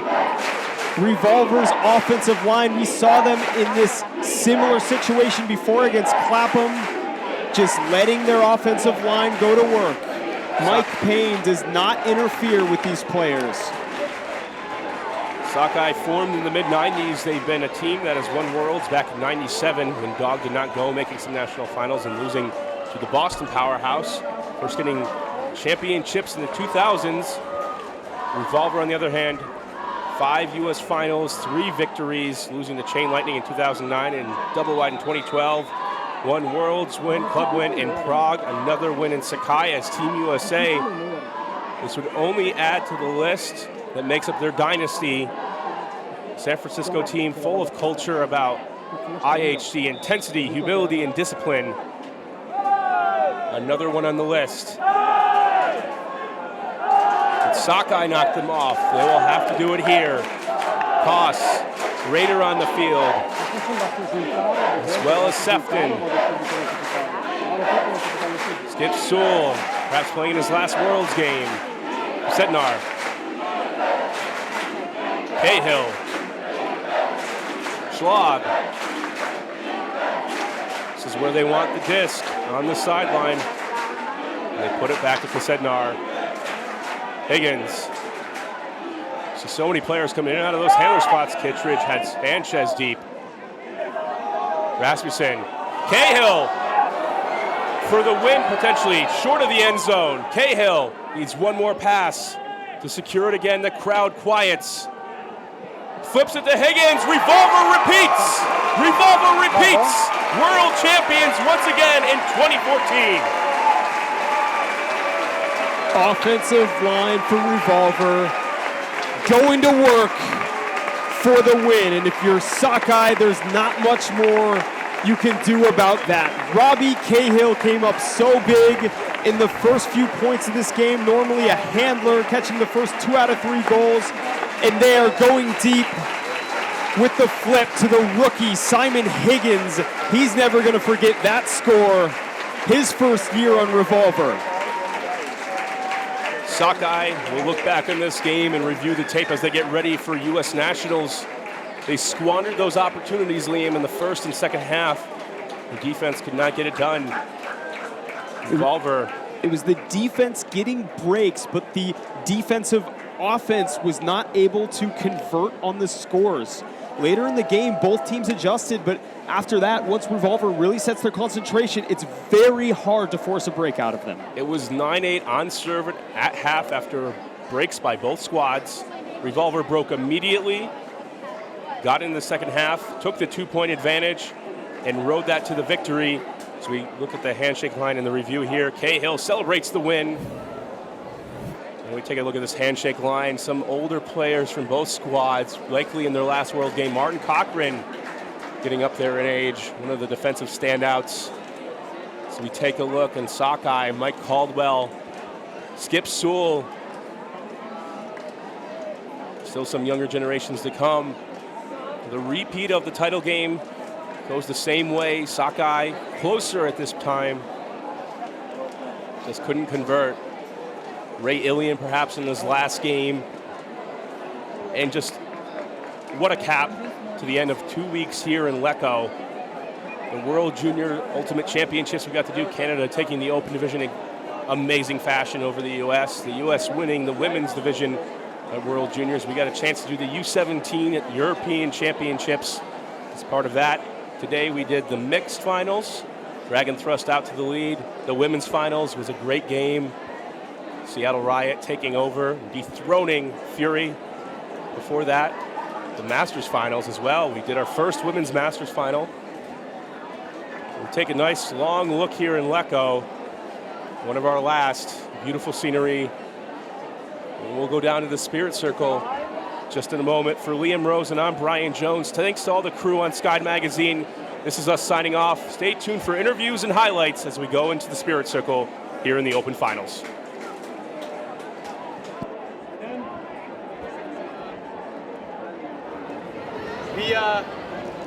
We're really excited about this whole trip. Obviously the goal was to represent our city, represent USA, be a part of the group that came from Nationals and worked their asses off last October. It's no surprise, I think, that we got to play each other in some capacity at some point, and I don't think that there was another team that we wanted to play more, and I can't assume there was a team that you guys wanted to play more than us. Thank you very much for an incredible battle. You guys brought the intensity, and I think that for us, it was one of those games that we're going to remember for a really long time. Obviously, I wish I got to tuck second, but the fight and the grit that both our team and your team exhibited today, I think is the type of characteristic ultimate that we want to exemplify for people who are watching, right? All the other countries, all the other people who wanted to be here. So I thank you guys for pushing us mentally, physically. I appreciate the fact that this was a relatively clean game for some of the stuff that we saw this weekend. And I know that you guys continue to light the fire in us, and hopefully we can continue to light the fire in you guys. And hopefully we'll get to see each other in finals in October. Thanks, guys.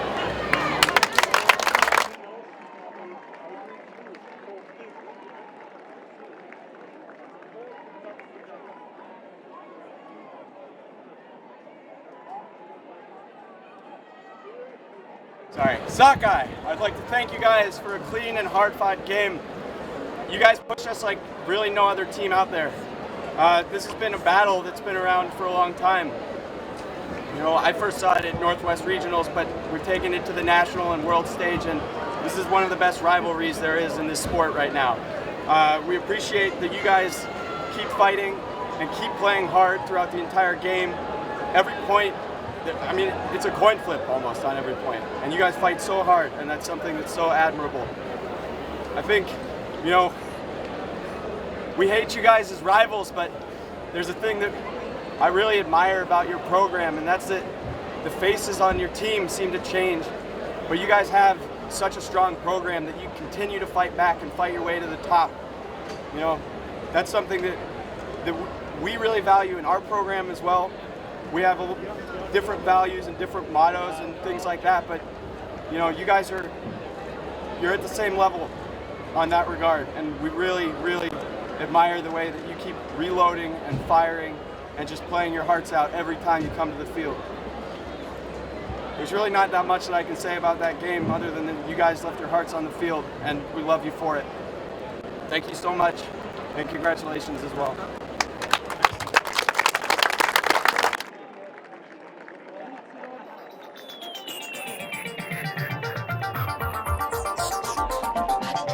The werewolf is a part of you. The werewolf is a part of you. The werewolf is a part of you. The werewolf is a part of you.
Coach, how can I put this? I'm going through changes.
werewolf is a part of you.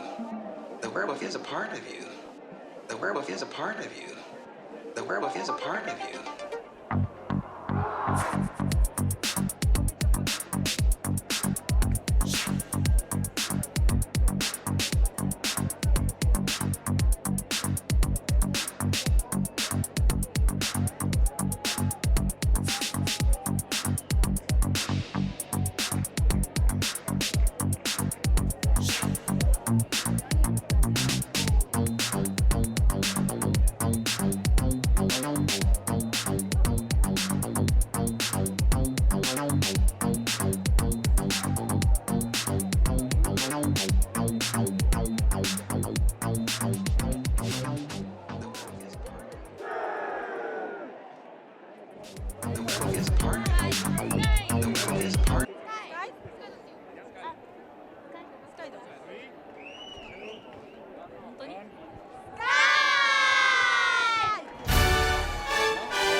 I need you more tonight.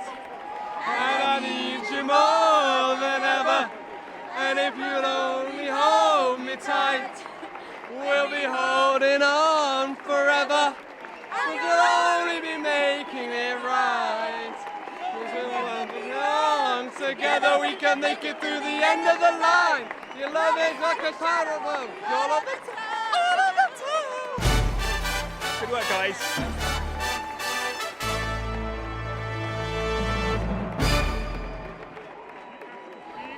Hi from the fields. Bo, you just defended the title. How does it feel? Good question. Feels really good. It was probably the hardest fought tournament I've ever been a part of. The last 3 games were down to the wire on every single point. Every single point was a battle. It was basically just like running through mud. It felt like for me. I don't know how Yo felt, but it was one of those tournaments that when you come away with a win, you're just grateful for your teammates and for all the hard work they put in for you and knowing that they'll carry you when you get tired. Thank you. Yo, could you compare this final to the game we saw 4 years ago in Prague? I think that that was 4 years ago. I think both of us were much younger players then. It was the first opportunity for Revolver to get on the world stage and prove themselves. And I think that that was the beginning of what we saw today, and I think we're hoping to continue to grow that. Wonderful. What did you guys think of the tournament overall? Beautiful, beautiful location. Sometimes the organization wasn't there, but I don't really care about that. I just care about the teams we play, and the teams that we played were top notch. And that's, I mean, getting here and being able to fight it is something that I look forward to, and that's what we got. I think that despite the adverse conditions, I think everyone put together a great tournament, and it's still a lot of fun, and I'm glad we could get on top. Are there any additional comments, greetings, special things that you guys would like to send to anyone? Nope. All right. You guys enjoy your victory. Thank you so much for the interview. Thank you. And we'll be back with one more interview. Stay tuned. David Price is about to get you. スカイドマガジンがお送りしました。 Sky Magazine. Sky Magazine! Sky Magazine! Sky D! Meine Aufgabe ist dastehen und gut aussehen. Es gibt Magazin Guatemala! Sky Magazine.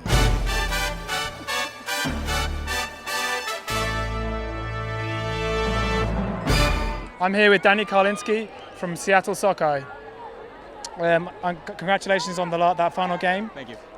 Just tell me about the path you took through the tournament and the games you played over this week. We had some really great competition. Our first game against Ragnarok, I hope I'm saying that right, was phenomenal. They picked up some great players, but really that program is great. We were really excited to play them, and they gave us a great fight. And obviously all the way through, I think we were challenged in really different ways. It was exciting to get to play Colony. I think that they didn't have the type of game they wanted, and they recognized that. So I would expect much different semis, but the finals was awesome, and we were excited and ready for the challenge.